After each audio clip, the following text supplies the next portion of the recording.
You're listening to the Oh, Come On Sports Podcast with me, Natasha Staniszewski. Come on now! Hello, everybody. Welcome. Come on in to the Oh, Come On Sports Podcast. Natasha and Al with you here on this fine Friday morning. How's it going? It is good. It is the Friday before a long weekend, which always gives you a special feeling, doesn't it? Right? Canadian Thanksgiving. Shout out Canadian Thanksgiving. It's but yeah, the Friday before a long weekend. Even when being in grade school, high school, working, everything always gives you a real kind of fuzzy feeling that Friday afternoon before a long weekend. So I am excellent. And how are you? Do you have plans for the Thanksgiving weekend? I'm good. Yeah, I actually, as soon as we wrap up this podcast, I'm packing up the car and I'm driving to Edmonton to see my family for Thanksgiving. So, yeah, looking forward to that. It'll be nice to get away for a couple of days. I woke up in a bit of a foul mood this morning. I'm not going to lie, because the guys above me, or I'm assuming they're guys, were holding some sort of sporting event last night at 3 a.m. above my room for like 3 hours. I don't know what was going on, Al. It sounded like a bowling alley or a basketball court, or there was something going on.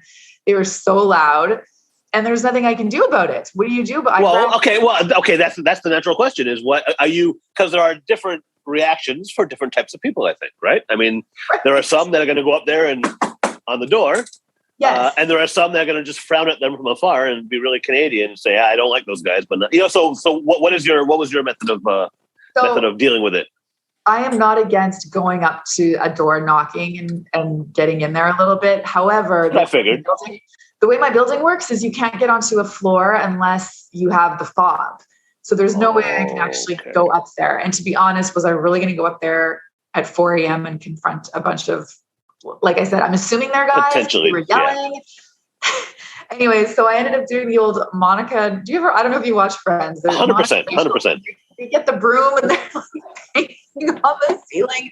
And I don't know if you can even hear me, because it's a concrete building, but I'm like, if I can hear them, then maybe they can hear me in my stupid broom. So I did that a few times.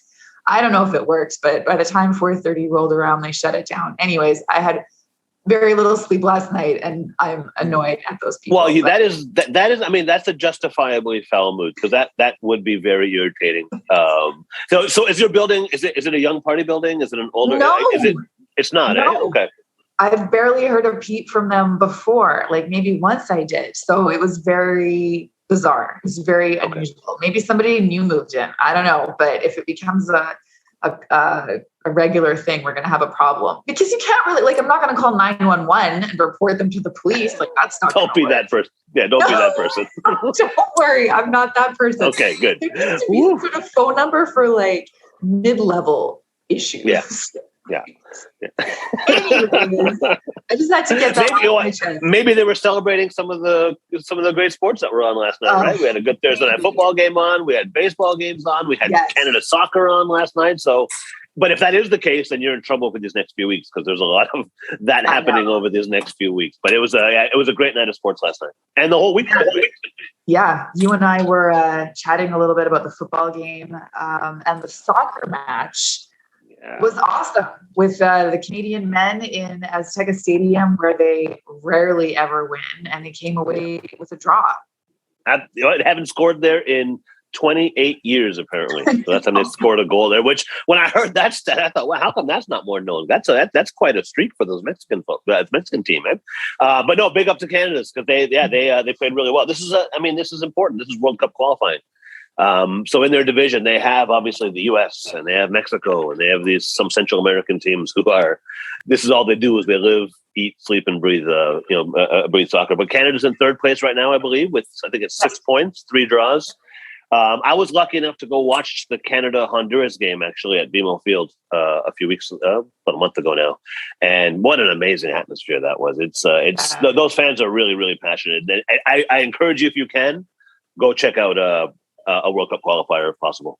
Well, it just so happens that there's a couple of games coming up in Edmonton, November 12th and 15th, Costa Rica and Mexico at Commonwealth Stadium. So I mean, Edmonton fans, they show up for any kind of sporting event. So I think it'll be a great atmosphere out there. So, and the cold is probably going to work. I hopefully would work a little bit in the Canadian men's favor. So we'll see how those two matches go. But that they're in it. They're in it. Totally. I'm thinking about the Costa Ricans coming to Edmonton in the middle of November, and how much fun that's going to be for them. That definitely is a home. That's like the frozen tundra of Lambeau or something. That's going to be a big advantage for sure. Okay, you talked about fans real quick, and I just we're not political here. We don't want to talk too much about that kind of stuff. But just last night during that Canada soccer game, I don't know if you saw, but the Mexican fans were suspended for 2 games previously for chanting homophobic slurs. Like, I mean, I don't know, it seems like we're living decades and decades ago. But anyway,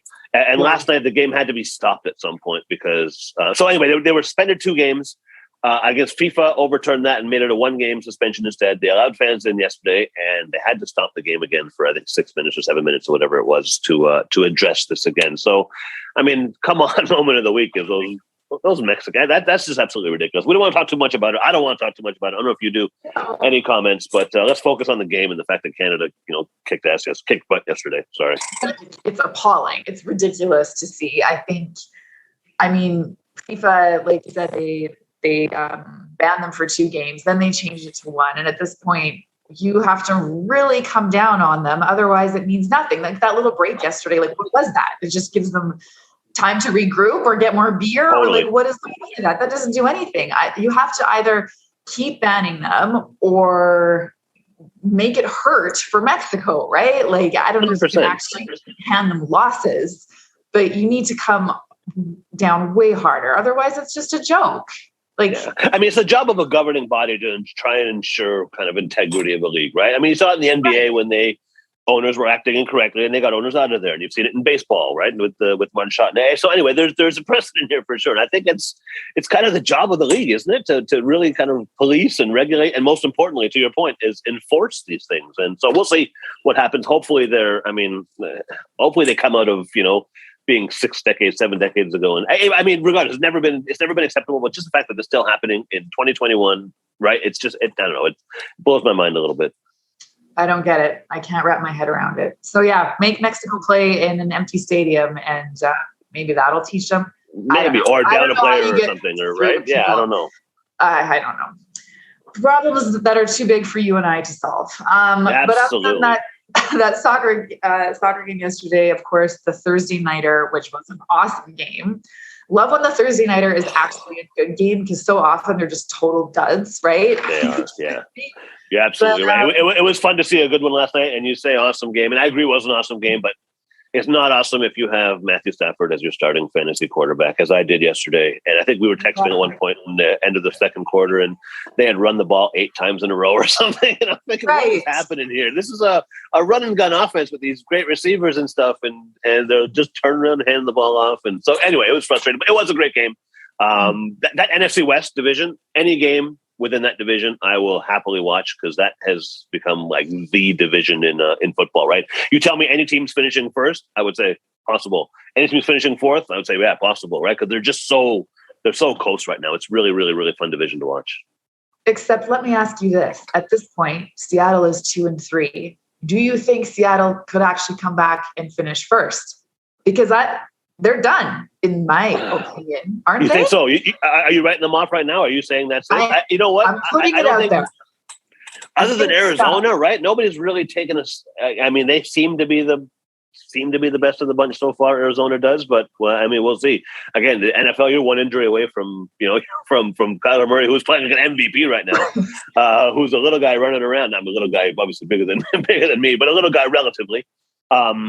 One injury away from things changing. So I don't think I'm ready to write the Seahawks off yet. We've seen let Russ cook, right? We've seen him get really hot for a long time. I think their defense is the issue, and kind of they did shore that up a little bit last night, it looked like, right? They only gave up, I mean, after the injury to Russell, it got a little bit messier, but they were playing really, really, really stout defense, I think, for the first 3 quarters anyway.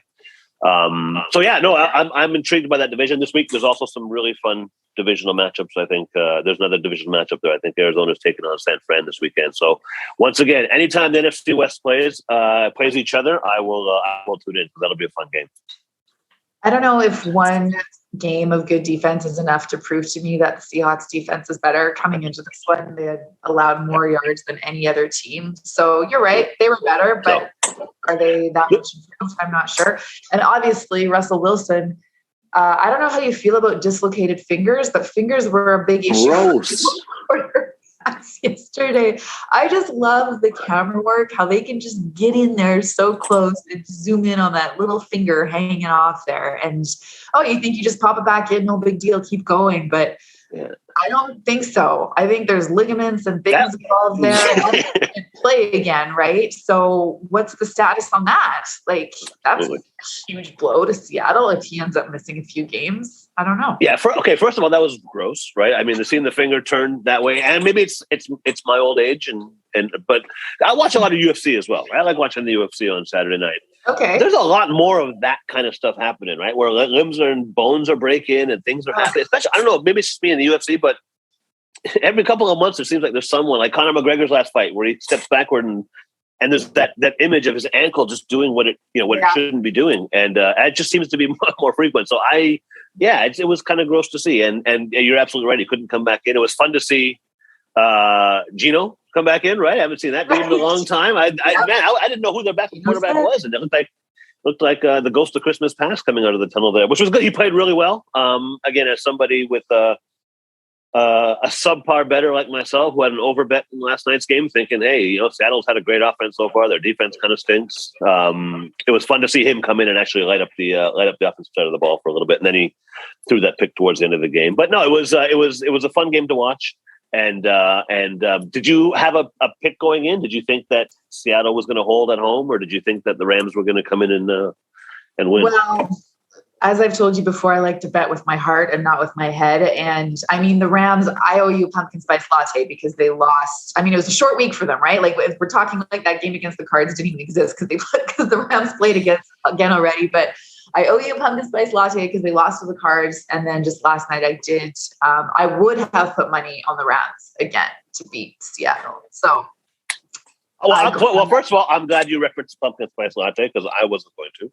But you, in fact, do owe me a pumpkin spice latte, and I can't wait to enjoy it. So, yeah, that was on the Cowboys game, right? The Cowboys-Panthers game. We bet on that last week, didn't we? That's right. Yeah, I'm mixing up my games. I thought it was the Rams that no, we it was the Cards, but it was the Panthers and Cowboys that the latte. Yeah, that's right. Because we were rooting hard. We were both rooting hard for our boy Chuba Hubbard. Exactly. Who played pretty well, right? I mean, he did all right. Yeah, he did pretty well. That was good. Any games this weekend that you're especially interested in? There's one that I really got on my radar. Well, it's got to be the Bills and Chiefs, isn't it? Got to be the Bills. No, it's got to be the Bills and the Chiefs. That's such a no. Well, I mean, there is a couple other nice games, but that is the one that right. That's going to be a real barn burner, I think. And I still think people are overvaluing the Chiefs and potentially undervaluing the Bills. I think right now, it started earlier in the week with the Chiefs at 3.5, 4-point favorites. I saw it down to 3 earlier today, and I just checked, and it's now 2.5. So there is some of that money coming in on the Buffalo side, which I think is the right side. Where are you leaning? What are your thoughts on the Chiefs offense and Bills offense? I'm surprised the Chiefs are the favorites, to be honest. I would have put my money on the Bills just with the way, I mean, obviously they suffered that loss in the first week, but since then they have been rolling. I mean, they crushed Houston, and they just seem like they're like focused and moving in the right direction. And you just wonder that loss last year in the AFC Championship, obviously that hurt. Are they still? Is that the motivation they use heading into this game, or do you try to just put that aside and just not even think about it? You have to be thinking about that. It has to be there, right? I mean, that must have been. I mean, that was such a huge loss that I think it has to be kind of in the back of their mind somewhere. But look, to your point, I think the Chiefs. I'm being at home is a big thing. I think in the NFL, typically. True. Kind of on the betting side, it accounts for 4 to 4.5 points of value. So being under 4 points theoretically, I mean that's kind of a benchmark. It varies per stadium, and there's a lot of other variables that go into that. But that is kind of a loose benchmark for NFL games. And the Chiefs have added another weapon, right, on offense. Josh Gordon is suiting up this week, apparently coming off a few suspensions in the plural over the last few months, for the last few years. But I don't know. To me, that adding Josh Gordon seems like the right answer to the wrong question. Right? I mean, the problem isn't their offense, right? The problem isn't the fact that, Mahomes is leading the league with 14 touchdowns right now. I think they have Kelsey and they have Hill. And I mean, the problem is that they're averaging 33.5 points a game, but they're giving up 31.3 points a game, right? That's the defensive side of the ball seems to be the problem, but we'll see. It makes for exciting TV though. Yeah, I have that stat written down here too, how they're giving up 31 points per game. And if you want to go by stats, the Bills are second in scoring points and first in defense too, allowing just 11. So if you go pure by stats, because they shut out the Texans 40-0, and I forget who they shut out 2 weeks ago as well, but 2 shutouts in 2 of the last 3 games. So, but I don't know, how closely do you look at stats in these situations, right? When you're betting. Well, especially when you consider the competition, right? I mean, and that's the big thing we have to consider, because they played Houston with. It could have been you playing quarterback for all I know, to be honest with you. I don't remember the guy's name. It could have been Natasha, on the field. I have no idea. But the guy at one point was 1 of 3 for 3 yards. I remember seeing the stat on the bottom of the ticker. And I think they were also in the game where they knocked out Tua against Miami. So now they're playing against another backup quarterback, Jacoby Brissett, who hasn't played. So there is some consideration to who you've played against. So I think there is the possibility to overread into stats. Sure. But we'll see, because Kansas City has played Cleveland, who is a pretty high-powered offense, and they've had to play some tougher offenses for sure. Kansas City had, so I think the stats can be a little bit misleading. But what's not misleading is the fact that the Chiefs have given the ball away 7 times already, right? Yeah, 7 turnovers, 4 interceptions by Mahomes already, which. I don't think he had an interception in September in his career coming up until this year. I think there was something like that. So we'll see if they can take care of the ball. I think their running back Edwards-Helaire has dropped the ball a couple of times. So we'll see. I'm going to be watching that game. I am putting my money not only on the points. I am taking the Bills on the money line. So the Bills outright to go into Kansas City. And to be honest, I don't think it's going to be a beatdown, because I think, Kansas City can score with anybody, and their offense last week I don't know if you saw against the Eagles, but man, towards the third or fourth quarter, you started to see what that machine can look like when they start run, and then go over the top with one of the receivers. But I think it'll be a sound, convincing win for Buffalo, in my opinion. Okay, I'm going against you. Let's put another latte on the line. Yeah, I think this will be our game of the week here. I think I'm going with the Chiefs. Okay. I think they're going to surprise the Bills. I don't know. The Bills, obviously the Texans are not the Chiefs, so maybe coming off the Texans, they actually have to face a good team now. So I don't know. Maybe they're not quite ready for the Chiefs. We'll see. So I'm going with KC. Put it down. It's amazing to think that, I think of where Casey was last year, or, the thoughts of this offense for this team last year. Now, I think they're last in their division, right? The Chargers look like the cream of that division, and the Raiders are looking good, and, the Broncos don't look horrible. So it's amazing how things can change, over 1 year. So that will be our game of the week. And I am looking forward to a winter full of lattes as a result of our weekly betting engagement. So I don't mean to talk trash or anything, but I am looking forward to you with the pumpkin spice lattes, and then the candy cane lattes as we get towards Christmas, and then whatever chocolate lattes are around in Valentine. You know what I mean? So we have themed lattes for the course of the winter. I'm excited. I was going to say, we can change up the stakes if we want as we go along. We do not have to keep going with pumpkin spice lattes. They might get a little old. So should we mention our guest? Did we mention our guest? I was just going to say, here she is, inducted into Canada Sports Hall of Fame. She received the Order of Sport last weekend, fresh off these accolades. Lorie, welcome to the podcast. You've had a few days to reflect. How can you describe what the honor means to you? How the last weekend went for you? It's been, first of all, Natasha, now thanks for having me on, and it's very humbling. Because we went virtual, my speech had to be under 2 minutes to fit into the to the virtual thing. So I was super anxious because I couldn't thank all the people I wanted to thank. But I think it went over very well. I was excited for the hall that they got it all together. the team. It was great. And I'm pretty humbled. I'm still trying to figure out how I've gotten to where I've gotten to. Right. 2 minutes is very short, Lorie. That is not fair to you guys, I think. I was going to say the same thing. That's horrible. Yeah, not the easiest. And, it was really quite funny because I'm watching the virtual thing and I'm like thinking, okay, Sheldon is going to speak for more than 2 minutes because Sheldon has important things to say. And, but it went really well. I just 2 minutes wasn't easy. So I got to thank my family and I gave a virtual hug to everybody else who I hope knows who they are. There you go. I'm sure they do. You said yourself, you're not really sure how you ended up here. Can you maybe explain how a young girl from PEI takes up golf and turns into one of the most famous Canadian golfers in history? How did that happen? Well, I'm an athlete, multi-sport athlete. My dad was a hockey coach at the University of Prince Edward Island. Picked up the game of golf late himself, and he was the first professional at Brudenell, which is the PGA of Canada just played a men's event there around Labor Day weekend.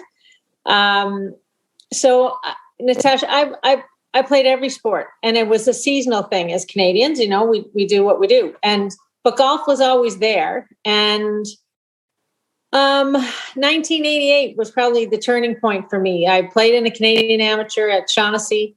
I met a gentleman by the name of Jack McLaughlin.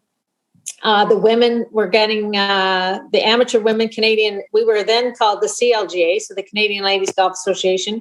We're getting together a national team, and I was going to Acadia with the intention of playing basketball. I went to Acadia, but I ended up not playing ball and got named to the national team just after the Canadian Am in 88. And I'd say the rest is history. Unfortunately, Jack died in 91. So I was a little bit in limbo, and then, it goes without saying. And I was kind of surprised on the virtual induction that they mentioned the lawsuit that I had against the Amateur Association. Jeez. But, that could have been opening up a whole can of worms, right? Jeez. Well, you know what? Part of me was happy that it was said because there were some people I know watching that need to kind of remember. But Okay. So anyways, that's just how it's kind of happened. I did everything late. My mom would tell you I was of her 4 daughters. I'm the second oldest, but kind of, transitioned into things later. And to think that I didn't turn pro or get on tour until I was almost 30, is pretty unique. The only other woman I know to do it was Joanne Carner. And now if you're not getting on tour when you're 15, you're over the hill. So it's right. There's that. I wouldn't change it. I'd like, I think the fact that we were brought up in a house of women that nothing was out of reach, that if you started something, you finished it. And my parents told me to leave it better than I found it. I had a lot of help along the way. And I played, my core group of friends right now are guys because that's who I played with. And they pushed me. And, I have to give, like my female golf friends that I've met through the tour and the Hall of Famers that I've become great friends with and what the tour stands for now. I'm so excited for them because our product is probably the best it's ever been. I think it's a really unique part of your story that you didn't start playing full-time on tour until your early 30s, like you said. Yeah. Do you think that that when I look at my career too, my broadcasting career, I didn't get into it until I was in my early 30s too. And I think that helps me just being a little bit older, having a little bit more experience. Do you think as well? I would agree 100%. I'm pretty sure, I remember being asked what I thought of Michelle Wee turning pro at like 16 or whatever, how old she was. And I had to, I was shaking my head saying, you're asking the wrong person, because what I did from 16 to where I am now, I needed that growth time. I needed to go to Acadia. I needed to be 4 hours from home rather than traveling the world with my parents, because my parents would never have been able to come.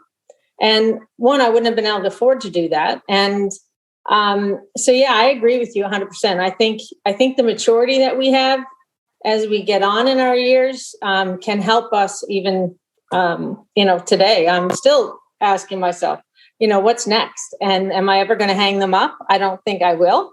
But there will be change. I love it. I love the attitude. So you have 4 career LPGA victories, 99 top 10 finishes. And I didn't know this about you.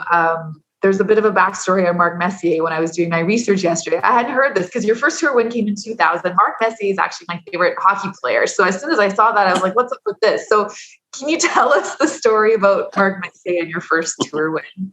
Sure. So I was playing along and being, had some good finishes. I found myself at home the week Mess was traded back from Vancouver to the Rangers. And I will really be honest with you, I was at a time where I was thinking, I'm not good enough to win. I've been told I'm too nice to win. I can't get it finished. I've lost in some playoffs. And Danny Sharp, who was my caddy and best friend, he called and said, you need to watch. Are you watching? Mess has been traded back to the Rangers. And I'm like, no, I'm on the golf course watching here on PEI, watching the Du Maurier series girls that were playing. That's where I grew up playing. That was what my base. So I got back home. I watched the TSN broadcast and I heard him talk about winning being an attitude, and that winning was something he was going to bring back to the room in New York. And I then had to pack my bags and head to St. Louis. And my mantra for the whole week was winning is an attitude. And I envisioned me being Mark, I think, skating down the ice, because he is my favorite player.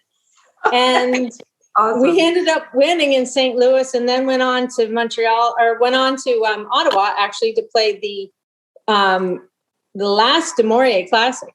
And if there's a tournament that I would like to have another round, 18 holes Sunday, it's that tournament. I ran out of gas on 14 on Sunday leading the event. But Chairman Don Brown from Du Maurier wanted to call Mess and get him to come to the event. And I'm like, please don't do that. Oh my God. I was afraid that if I ever met him, that he wouldn't live up to my expectations. And then, of all places to meet him, was in PEI at the Old Dublin pub. He brought, with Frito-Lays, he brought the Stanley Cup, one of the contests they had. A young kid in Summerside won the day with the cup, and Mark. And my friends who own the restaurant said, you need to come, Mark Messier's here. And I said, no way. Wow.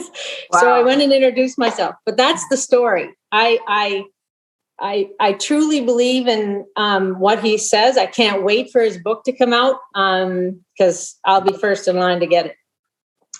That's very so cool. funny. Growing up in Edmonton, I'm an Oiler fan still, and I've met a lot of the alumni, but he keeps a pretty low profile, and I have yet to meet him. And I'm a little bit nervous like you, and I'm like, I don't know what he's going to be like if I ever get a chance to meet him in person, but I have a feeling he's probably pretty cool. I hope. So he surpassed my expectations. Okay, awesome. They were having dinner downstairs at the Colada House, it's called, and the pub is upstairs. So he said, come and join us for a beer. We're going upstairs. We're told it's a great place to be. I went up and we talked hockey, we talked life, people came around. He took the time to sign autographs, and probably the best advice he gave me was, he said, if I'm not in the mood to do this, then I shouldn't be here. He said, it's one of the things I learned from the other Hall of Famers and the veteran hockey players that have, kind of helped raise him. So, all cool. Okay. We're going to have to try and get him on the show, Al, with his new book coming out. Absolutely. Yes, absolutely. Lorie, one quick question I have, and this is, we've had, Luke Wilson from the NFL on previously and other, professional athletes. And one thing that amazes me is how specifically they remember certain events that, that happened during their career. So I just did a little research, and do you find the same? You alluded to it earlier when you said you ran out of gas on the 14th. Do you remember specific shots from specific tournaments that could have happened? I'm looking right now, and when you won the Mizuno Classic, you shot a final round 66. Do you remember anything about that, like about the specific shots and what shot you hit on 18 by any chance?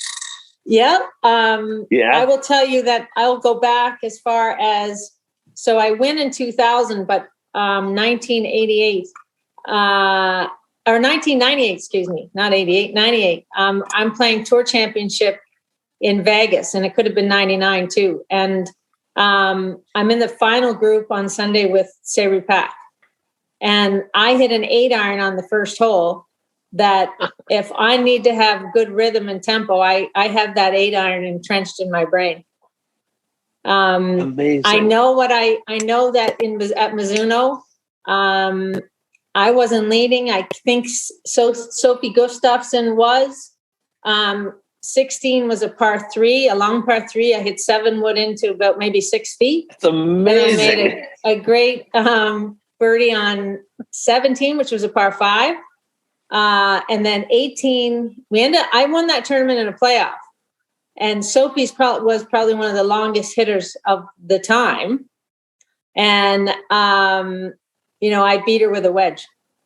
Very cool. Because she couldn't, I knew she was going to go for the green in 2, and I figured I needed to stuff a wedge to make it uncomfortable for her because she was going to be in the bunker. And that's exactly where she hit it. And then, I made the putt and she didn't. Amazing. See, Lorie, I think when I'm listening to you talk, whenever I golf, I get tired. I forget what I'm doing. And the fact that you can remember each and every specific shot like that, I feel like the focus for golfers is just your mental game has to be so strong. How did you develop that? Or did you always have that? I think I've had it. I don't think I've given myself a lot of credit that I've had it. But the interesting thing is I work with my high school basketball coach, Dave McNeil is his name. And I've been to Dr. Bob Rotella. I've talked golf. But Dave, or his nickname is Hermie, people often ask me even today, like, what does he do for you? And I said, well, he can motivate me to jump off the bridge and survive the fall. And so it's being super present. It's being, you got to just keep moving forward.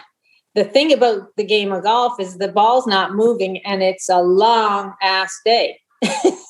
Yes. And so you have to really, so if I can take you to St. Louis, Sunday's round were delayed 2.5 hours to get out on the course. Danny said to me, you need to go over there. I was playing the last group with Rosie Jones, and he said, you need to go over there and start talking to Rosie. Ask her what she had for dinner. And I said, what do you mean? And I'm basically chasing Rosie around the putting green, talking to her, and she's not wanting to talk to me because she was full of gamesmanship. And I don't know that I realized that, what I was doing until I did it. And I thought, all right, she's not wanting to, wants no part of me today. She wants to try to intimidate me. And I said, I'm not letting that happen. And so I just kept talking. Like, I think I would equate it maybe to, we don't cross the center line. We know we don't cross the center line in a warm-up of a hockey game, but we might just kind of come across just to see if what's happening over there. It's good to push the envelope a little bit. I like it. Because I'm going to get my Leafs to do that when they play your Oilers. There you go. I was going to ask you. I don't even know what job, your Lorie. is, but there you go. It's the Leafs. Okay. So in fairness, we both have crappy hockey teams or hockey teams that are not performing as they should be. Let's put it that way. Yeah. Hockey teams that still need to sit down and ask exactly who they are, because I'm not sure they know who they are. Oh, see, there you go. You could go in there and be the mental coach. I couldn't agree more. Yeah. Like, does Connor McDavid really know he's Connor McDavid? I know the support team around him knows that he's Connor McDavid, but it's like, okay, like let's be all rowing in the same direction. Right. We're not. So during the playoffs, as crazy as they were, I woke up one morning after the Leafs lose that first round, and I said, okay, there's two things I hate about sport right now. The Greens book, which the PGA Tour and the LPGA Tour have for reading greens and analytics. I said, I know there's a place for it, but like, just shoot the damn puck. I love this. This is good. I think you're right. So what do you think about your Leafs this year? Like, what do they need to do to make the playoffs for the first time in forever, or win a playoff series? Series. Well, what is the slogan we're going with? All or nothing? Like, come on, really? Like, like whatever we have to buy into, we have to buy into. And that's the thing. I think that they, it's funny. I really believe that the team starts from the goal out. And this is where analytics frustrates me, because the game does go forward and the game does come back. So if we don't have anybody that can skate backwards, that can help the goalie, then we're in trouble. So I'm hoping good things as I do every year. Yes, as we all do. I think we should have you on in 5 months to have some more hockey talk. We can see where our teams are. Hopefully they're both. I would love to. We'll have to try that. We need to ask you a couple more golf questions, though. I'm just curious what you think about the women's game and the women's tour, and do they get enough exposure? Do they get the exposure they deserve? And if not, how do we change that? I think that's a broad question, because I was out doing my morning walk today, knowing you and I were going to chat, and I said, that's an issue for women's sport. And I think we just need to keep pushing the envelope here. I'm tired of there being the first for this. Like last weekend in Atlantic City was the first all women's broadcast from the Golf Channel. I'm thinking, great. Well, that all women's group could really do a PGA event. When that happens, then we won't have the first of anything. I think the tour as a whole is stronger today than it's ever been. We've got great at Brooke Henderson and what she's doing and how she's playing and what she's won is fantastic. And she just keeps pushing the envelope. There's something happening, and I can't quite get my hand on why the other group of young Canadians aren't crossing the threshold and finding their way. Like we had a period where Mike was doing everything on the PGA Tour and there was nobody really coming behind him. Now we've got a whole influx of guys that are doing great things each week. And the same's not happening on the women's side. So I'm trying to help out and find a way to lend the support where the support needs to go. As far as the tour is concerned, Molly, our new commissioner, and forgive me because I can't say her two last names. So she'll just be Commissioner Molly, I think is going to bring a whole new, keep us moving. Mike Wan has put us in a great place, and the team at the headquarters in Daytona Beach is doing a great job. This past week, we named, the big news was our major championship, which was when I was playing, was known as the Dinah Shore, is going to be leaving Palm Springs and heading to where I don't know. But Chevron has jumped up with a major amount of money and impact. And I think if you might have asked me what I thought a few years ago, I would say, well, here we go, changing tradition. But I think what I've learned over this 2 years of this pandemic is that we need to be able to change. The history doesn't change. You can bring your history with you, but we need support. And I think we got to be thankful that a company like Chevron is looking at women's sport and saying it matters. And so I think women's basketball, women's hockey, women's golf. I think if we came all together and started speaking from the same tennis, we would do better. We shouldn't be afraid to ask for more. When it comes to women golfers in Canada, young women, are the numbers there? Are enough playing? They're just not qualifying? Is that? Yes, I think. Okay. So I think what's happening is, I think we have good junior programs. I'm watching. I know for this, I come from the smallest province. I was at an intermediate school, so junior high as I would know it. there were only maybe 10 girls, but there was 40 boys. I come from a family of all girls. There's only 2 of us that play golf. So that it's kind of figuring out a way to get, I said, just get the girls hockey teams to come and play golf. And then they will take over playing golf. Some will stay on and, because it's a team, you can play it as a team thing. On the professional side, we've got really good amateurs going to college. And then I think once they get in college and they're figuring out what they want to do with their life, it's hard. If I want to be a female that has a family and all of that kind of thing, and I'm struggling, well, it's easier for me to step away than it is for me to get into the grind. So that's why I was saying about support. We really need to, behind every good man, there's a great woman, our partner, who is helping. If I'm out on the PGA Tour, the wives are following around. We don't see that a whole lot on the women's side. And so I think the support team and what we can do here in the country with Golf Canada and the PGA of Canada to say, yep, you can do this, ladies, and we're here to help you do it.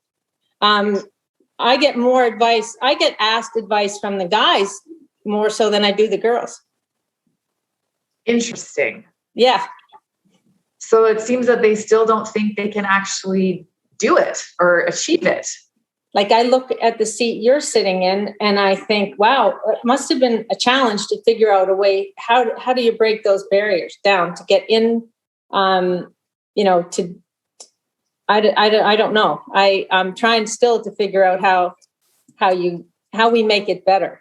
I don't think we go out on our own, because I'm a proponent. I can't figure out why there's not a mixed team event in golf right now. Either on the senior level, on the PGA senior to LPGA senior to just the regular tours, because Mike and I played in the JCPenney and that was so much fun. And I think it would be great. Like we're getting support from the guys. Those hoodies that Michelle, the LPGA hoodie, I'm going to have to get you one.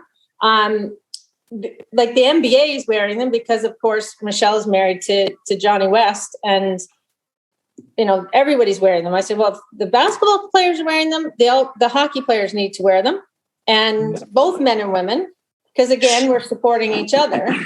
I don't have the answer, but I know we have some real talented young ladies, Natasha, that need to be given some help.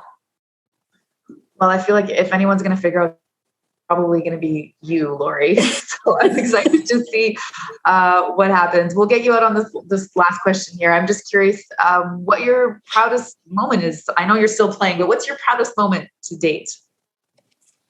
Wow. Well, if I can answer it in 2 parts. One would be my first win, to have finally, to get that first win.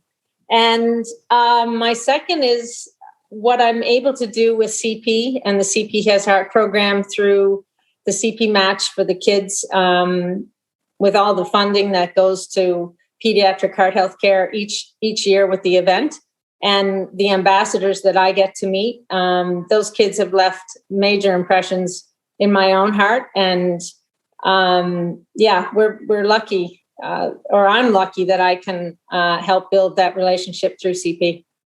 Right. Okay, one more question. Very I just cool. thought of. I need to ask this. What is your favorite golf course in Canada and a hidden gem in Canada that we should know about? Okay, that's not fair. Sorry. You have some beautiful courses in PEI, though. One of the very first golf trips I ever went on, actually my first girls' golf trip, we went to PEI. We played Crowbush and Dunderave. Right. And it was beautiful out there. We had the best time ever. Yeah. Well, you're one step ahead of me because you've been to Cabot Links. I've not been to Cabot. Oh, no. You haven't? No. We could do a girls' trip. Well, actually, I'd do a mixed trip. I'd like... Come to Al. We'll find another guy. Yeah. We get our big group of girls and guys. Anyways, there you go. Favorite. Okay, I'm going to answer this from a tour side. Favorite tournament golf course that I've ever played. I'm a very traditionalist. So we used to play the JAL Big Apple Classic at Waikikale in New York City, just White Plains, so just outside the city. I will tell you that Prince Edward Island probably has the most affordable golf in the world, and very quality golf courses. And there's about 28 of them. So for lack of, Crowbush is our signature course. I'm doing some work with Mill River up on the west end of the island. Don McDougall, who brought the Blue Jays to Toronto at the time, was president of Labatt's. He's an Islander, and he is now owner of that resort and has put a lot of interest in it. And it's a fun course to play. But to play Brudenell and Dunderave, I grew up you played Dunderave and Crowbush. I grew up at Brudenell, which is the sister property to Dunderave. Yeah. You can't go wrong. I don't know. I agree. You can't go wrong. Well, Lorie, thank you so much for your time. We really appreciate it. Congratulations again on the Order of Sport. I hope your shoulder feels better, and happy golfing. We'll be watching you. Thank you. Well, see you, Lorie. I'll be watching you guys too, and thanks very much. We'll do this again, I hope. Sounds good. Go Oilers, Absolutely. and I guess go Leafs. Go Leafs. I'll say that just for you. Nice, Lorie. You got Natasha to say it. Well done. Well done, Lorie. All right, there she goes, Lorie Kane. She comes across as a real sports fan. I feel like we could have sat with her and talked to her about a lot of different things going on right now. She's great. Yeah, she was amazing. And the quote, "The coach who could motivate me to jump off a bridge and survive a fall," is pretty cool, right? I mean, that kind of speaks to the mental state and the state of mind and stuff. I thought that was really really cool to hear. 31 years of age was when she hit the tour full time. I'm just looking at my notes here. That is way too old for a lot of athletes at that point. So that's pretty cool. That is crazy, isn't it? Yeah. And then to be so successful as she was. And as I looked, year 2000 was really, she won 3 tournaments that year. She was, and I remember, growing up, even though women's golf wasn't the most popular sport, right? Even when I was kind of that, in the year 2000s, but I remember the name Lorie Kane for sure. So she had transcended that, if there was a gender barrier back then, she had kind of transcended that. Right. So it was really cool to talk to her in person. For sure. Okay, Al, I think that does it for us. So we got a bet here going. I'm going with the Chiefs. Yes. You're going with the Bills. Yes. And hockey is not that far off. Talking hockey with Lorie got me pumped for that a little bit. So we can talk some more Oilers and Leafs next week if you want. Do it. I think that's going to feel pretty good. I can't believe you said go Leafs. That's recorded now. That is never going to be. I did try to qualify it there. I said, let go Canadian teams because I just want the Canadians to do well. But you're right. I can't believe I said that. But that's the effect Lorie has on me. I just think she's so cool. And she's right. The Leafs, they need to win. The Oilers, they all need to win. Okay, we'll talk about that next week. All right. Happy Thanksgiving to you. Have a great weekend. You as well. Happy Thanksgiving. Go Chiefs. Okay, have a good one. Go Bills. See ya. You're listening to the Oh, Come On Sports Podcast with me, Natasha Staniszewski. Come on now!